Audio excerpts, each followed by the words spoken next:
Bonjour les amis, même quand on est à son compte, il nous arrive de manager des équipes, que ce soit un entraîneur, que ce soit un manager qui arrive pour une mission, ou que ce soit un solopreneur qui travaille avec d'autres entrepreneurs. Alors, comment faire pour amener cette équipe à atteindre les résultats souhaités, sans être ni un despote qui contrôle tout, qui gère tout, qui met trop de pression, ni quelqu'un qui va laisser aller les choses? Comment faire? Eh bien, après 20 années d'entraînement, j'ai appris quand même quelques petits trucs, parce que c'était du sport collectif sur du haut niveau, donc j'ai pu déceler quelques petites choses, et je voudrais ici vous parler d'un secret très important qui va vous permettre de bien vous positionner. Et c'est ce que nous allons voir tout de suite dans le podcast numéro 9, Ton business, c'est toi. Alors si tu es solopreneur, qui sait comme moi à quel point c'est difficile d'avoir cette sensation de parler dans le vide, de voir les clients signer ailleurs, de pas être remarqué malgré tous ces efforts, ou de plus savoir où donner de la tête tellement on nous propose de formations, de trucs et d'autres choses, eh bien, si c'est ton cas, tu es à la bonne place, parce que ensemble, on va voir comment faire pour que tu deviennes l'entrepreneur avec lequel tout le monde voudra travailler. Et c'est parti maintenant. Alors, comment manager une équipe?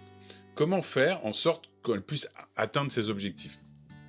Eh bien déjà, je voudrais parler de cette équipe. Cette équipe, c'est un ensemble de personnes qui sont là et ils ont une spécificité, c'est que chacun est là à la fois pour lui et plus ou moins là pour l'équipe. Ça va dépendre du type d'équipe. Dans l'entreprise, les gens sont surtout là pour eux, sauf s'il y a vraiment un esprit corporate très fort. Dans un club sportif, eh bien, ils sont là pour une association des deux, d'accord? Il y a leur réussite personnelle, leur plaisir, leur progression, et en même temps faire réussir l'équipe. Et puis dans d'autres systèmes, où c'est encore plus collaboratif, eh bien, les deux sont encore plus liés. Mais dans les deux cas, eh bien, la première chose à faire, c'est savoir qu'il y a ces deux directions qui peuvent être opposées pour chaque individu, à savoir un objectif personnel et un objectif collectif qui peuvent être très différents. Ça veut dire qu'on va avoir deux tâches à faire importantes, et pour ça, il y a une seule posture qui nous permet de faire ces deux tâches si on a envie de les faire. Eh bien, on s'aperçoit qu'il y a ce que je vais appeler l'organisme, d'accord? On va prendre un peu le parallèle avec une cellule vivante. Dans votre cellule, en fonction de ce que la cellule a pour objectif, d'accord, que ce soit une cellule sanguine, une cellule, un micro-organisme qui soit dédié à telle tâche ou telle tâche, à l'intérieur, il va y avoir différents éléments qui ont des fonctions différentes. Vous, entraîneur, en fonction d'un but que vous allez donner à la cellule, ou qui est donné par, on va dire, un organisme plus grand, hein, le club sportif, l'entreprise, d'accord? Ou vous, si vous avez le contrôle de votre équipe, vous allez donner une direction, des objectifs. Certains que vous allez contrôler, d'autres que vous n'allez pas contrôler. Et en fonction de ces objectifs, votre rôle, ça va être de construire un peu la cellule. Parfois, on n'a pas tellement la possibilité de la construire, et donc du coup, on fait avec ce qu'on a, mais il faut avoir cette idée de « je dois avoir dans ma cellule tous les éléments qui vont me permettre d'avancer ». On pourra en parler une autre fois, mais voilà, il y a différents types de personnalités qui peuvent être intéressantes à associer, etc., etc.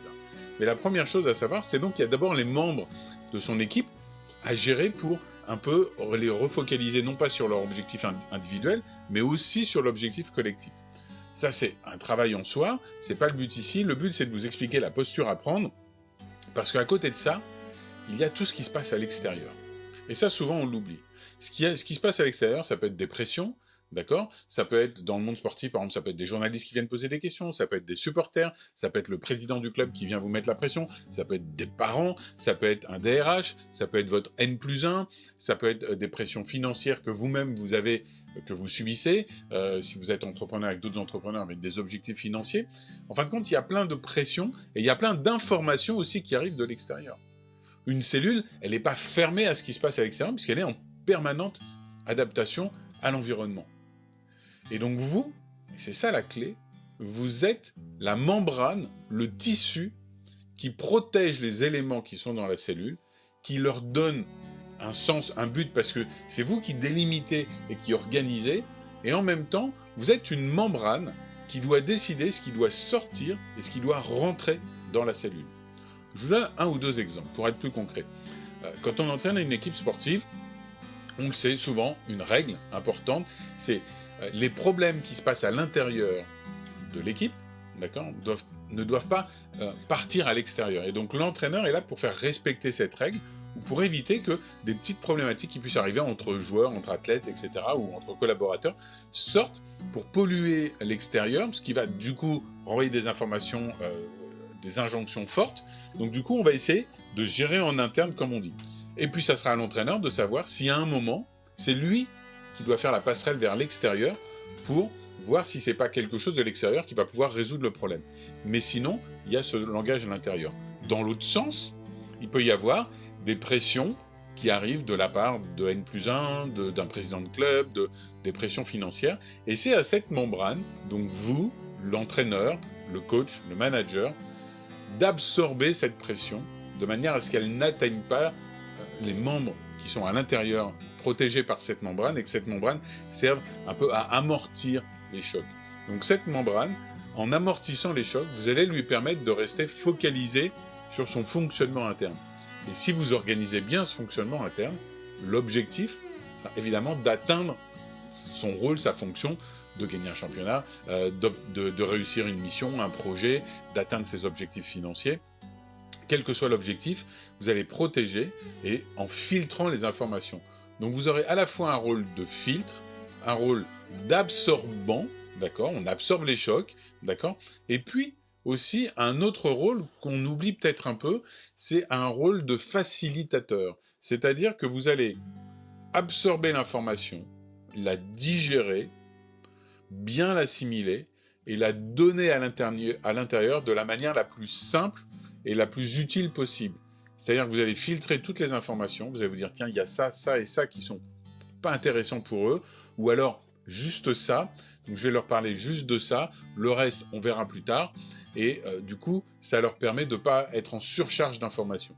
Et donc, vous avez ce rôle-là de filtre. Et donc, la fonction, le secret pour que votre équipe puisse fonctionner, c'est d'être cette membrane. Et c'est parfois très frustrant, parce que vous n'êtes pas à l'intérieur du groupe, vous n'êtes pas à l'extérieur du groupe. Parfois, les membres vont faire des choses sans vous. Et tant mieux. Et il faudra le favoriser. Parfois, la cellule va fonctionner toute seule, sans vous. Et c'est génial, c'est que vous aurez fait parfaitement votre rôle, même si vous avez un peu la sensation par moment qu'on ne vous reconnaît pas votre rôle, parce que justement, eh bien, vous le faites tellement bien qu'on vous oublie. Et donc c'est très bien, sauf pour l'ego, d'accord, mais donc par moment c'est quand même frustrant.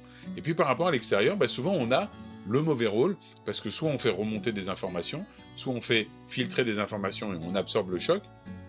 Et donc du coup, eh bien, ce rôle tampon, vous le savez, en entraînement on parle souvent d'un fusible, eh bien ce rôle n'est pas toujours si agréable à vivre.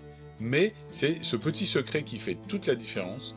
Devenez cette membrane entre l'extérieur et l'intérieur, absorbez les chocs, organisez l'intérieur, et puis faites en sorte qu'elle avance. Et je voudrais juste finir sur un petit détail.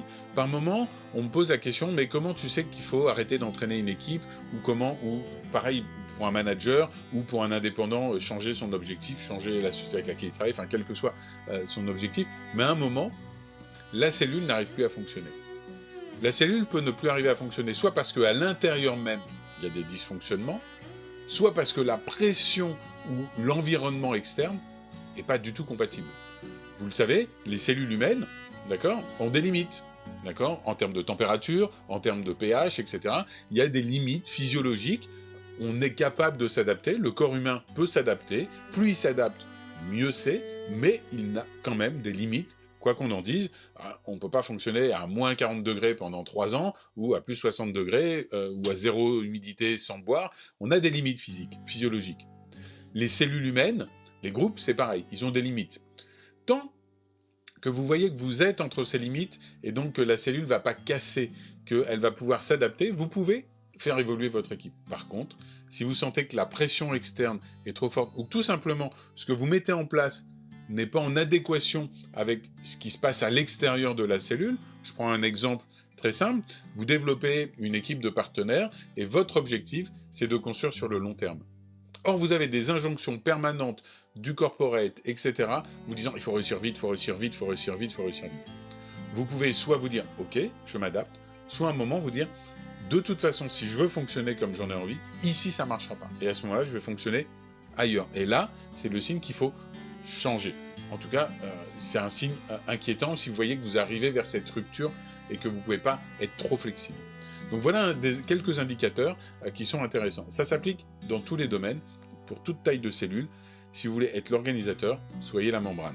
Protégez, organisez, choisissez ce qui rentre et ce qui sort, et faites fonctionner cette cellule, non pas en autarcie, mais en tout cas, elle a son petit univers protégé, c'est à vous de l'organiser, et aussi à vous de laisser la main sur ce qui se passe à l'intérieur.